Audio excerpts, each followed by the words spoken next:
I believe nothing. I was a cynic before because that is the natural English kind of disposition. Yes. But now I don't trust anything. I don't trust anyone. I don't trust a single news report. I think that I see more. So recently, the whole thing with Donald Trump, I think I'm able to see it for what it is, as opposed to the narrative and the thing that I'm supposed to believe. You know, I find it really interesting that the UK went nuts about Donald Trump. I'm like, he's not even, do you know he's not actually in the UK? You know, he really is. And he was democratically elected in a country that is free. And you'd rather protest Trump than like President Xi. Like, so come on. So I think my view on everything has changed. My view on the left and right has changed. I think the right might be a little bit sexist, but the left is deeply misogynist, and I'll take a sexist over a misogynist any day of the week. I think that's fair. What's the view of this stuff in the rest of the, you know, one of the great problems with being American is we're so physically cut off from the world that it's hard to sort of know what the rest of the world thinks about anything. You're a little closer to the rest of the world on your island. What do you know, how does the trans stuff play in, say, China or Japan or India or? China probably not so much because they don't go for any of that. They're quite homophobic. They're quite, you know, they've got a little bit of a Muslim issue problem. They're not very nice about anyone. So China, I don't think. Japan is crazy about anime and about women not being anime. So there is a movement in Japan of men that declare their love for 2D over 3D women. So I think probably it can be taken up there, but everything is taboo. Australia... Losing the war was bad for them. Something bad happened to the Japanese after Hiroshima. I know, it's such a lovely culture. And then you talk to anyone that's left, and they're like, I would never go back. I'm like, oh, okay, I'll take No, your it's view. a wonderful country in so many ways, but there's something really diseased at the heart of it. Yeah, I think so. I think once normal things are taboo, grouped in with things that really should be taboo, then everything becomes just really out of perspective. Australia is terrible. You know, it kind of goes hand in hand with some of the pandemic stuff. So if they're crazy on the trans and the woke stuff, they're crazy on the pandemic and the COVID stuff. New Zealand, who knew? Totally whacked, totally crazy on... I had a billboard put up in, another group put up my billboard in Wellington. It got removed for hate speech.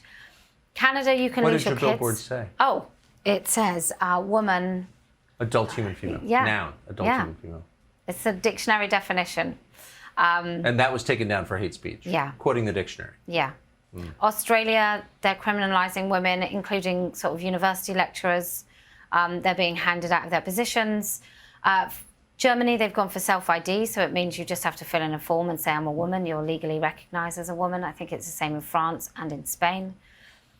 You know, it's sweeping everywhere, and it's the same playbook, which is why it's extra sinister, which is why it's very powerful. So in every country, it will be universities, schools, healthcare, police, judiciary. It's everywhere. And it's really similar tactics. And the first thing they do, which is why my campaign is all about the word woman, is they make the word woman only okay to say if you're talking about a man. He can be called a woman, but I can't be called a woman. I might have to be called a cis woman or something else. What is that? I haven't taken the time to learn the definition of the word cis, C-I-S. What does that mean? Well, I think you're right not to take the time because it doesn't really mean very much. I think it's to do with chemicals, and it's like if a trans is to change and cis is to remain, but I have no idea. I choose not to use the language of those who seek to destroy my rights. And so I don't really use their language. I refuse to use transgender, trans woman, none of it. They're not having any of it. You're incredibly articulate in the way you explain all of this. What did you plan to do with your life when you were like 18? Oh, I thought I was going to be a singer. A singer? Well, I trained as a teacher. I went into sales. I was good at sales. Right? I was great at sales. And then I had my kids. And once my son was born, I thought I was going to go back to work. And I looked at his gorgeous little face and I thought, I don't want to do anything else but to raise my children. And very happily married. And I've got 4 kids, and I was happy. I was really happy. And then this thing came along, and I just thought, if not me, then who? And if not now, then when? And so I decided it was going to be me. How many people in England who you know personally are happily married with 4 kids? Probably not very many. Yeah, that's right. That describes my life, and I would recommend it to anyone. Yeah, it me seems too. a very rare thing, which is weird because it is the source of so much happiness. So what's your next move? Well, it's got to be here. So I have a store in the States online, which is adulthumanfemale.us. And it sells all this stuff. And the idea is it does a couple of things, right? One, empowers somebody who maybe can't speak to be able to speak, which sounds really lofty for something as simple as a T-shirt or a sticker. But it stops women feeling isolated. It also means if someone sees you wearing the message, you be the billboard, right? That's the whole thing. You are the billboard, because I can't put up a damn billboard because they get taken down. So it's just about encouraging American women to speak. Look at the Loudoun County parents. They changed their kids' futures by going and talking. Like, what an incredible group of parents. And I think that's what women need to do. They need to, look, I know Democrats who knew Biden was going to sign this executive order to cancel all their rights, and they still voted for him. I want women to appreciate that they are enough. That's what they need to channel the fact that they need to fight for themselves like they would if it was their child or their best friend, and they would fight. And so that's what women need to start doing. They need to think that this issue is important enough to forgo all other issues. Because without our rights, we have absolutely nothing. We don't have a hospital room without a man next to us. Well, you might in the US because you've probably got better healthcare. We don't have our daughters being able to access women-only spaces without men in them. We don't have our sports. We don't have anything. And so my next move is just to keep telling women, and I talk to women, not for them. It's about, I don't care who you vote for. I don't care how rich or poor you are. I don't care what your race is. First and foremost come women. And then you can deal with the rest. Like, women can argue about reproductive rights until the cows come home, but you haven't got any chance of even having a conversation if you can't define what a woman is. Right. I mean, if you really hated women, this would be a fantastic way to kind of subvert the whole thing. Like, we finally found a way to make them shut up. Yeah. By denying their existence. Yeah. And isn't it so successful? It's unbelievable. We have a woman who frequently comes on the show called Kara Dansky, who I don't know what her views on any other issue are. I suspect there's no overlap between our views whatsoever. And she's a radical feminist.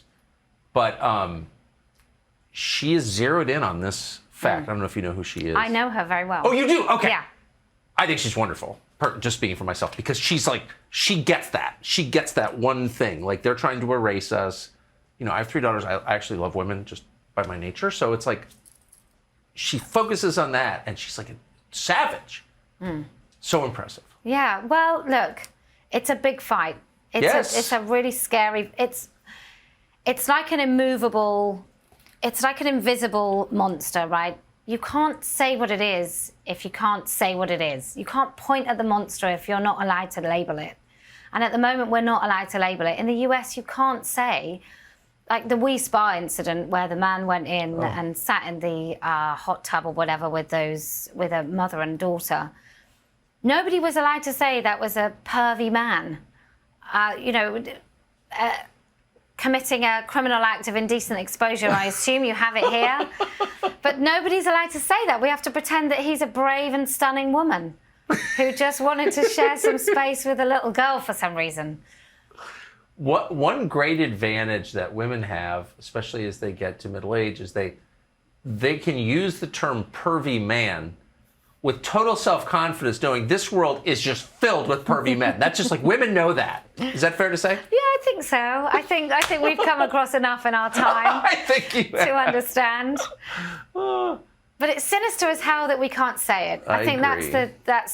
that's the really scary thing about this. We can say that some lech in who follows us into a public toilet who's dressed as a man, we can say that we don't like him in there and that's fine. But as soon as he sticks on women's clothing, that's it. we're not allowed to say that anymore, and it's really frightening. Last question. Does it feel a little bit patronizing that being a woman, womanhood, has been reduced to clothing choices? It's a kind of a shallow definition, right? Yeah, well, it's very suitable to the whole movement, though, isn't it? Because it is shallow. There's nothing deep and meaningful about the movement of men saying that they're women. It is all very shallow. There's a lot of themes that come from pornography, and the sexualization of women. Like, if we weren't hated and sexualized, you couldn't reduce us to just our body parts. But our body parts are the very least of us, but they are definitely the very basis. Our bodies are the very basis of who we are. We are nothing without our bodies. We are not anything but our bodies. Now, that doesn't mean that you can't have souls or anything on top of that, but the very basis of everything we are is our body. And so to reduce us to pretend that that's not part of what every single woman on this planet is just grotesque. Man, you're amazing. Kellie-Jay Keen, I appreciate so much. You're even more impressive than the clip that we played of you. Thank you for coming on today. Kellie-Jay Keen. Tucker Carlson today's the name of the show. New episodes at least 3 days a week on Fox Nation. We'll see you every night, relentlessly 8 p.m. on the Fox News Channel.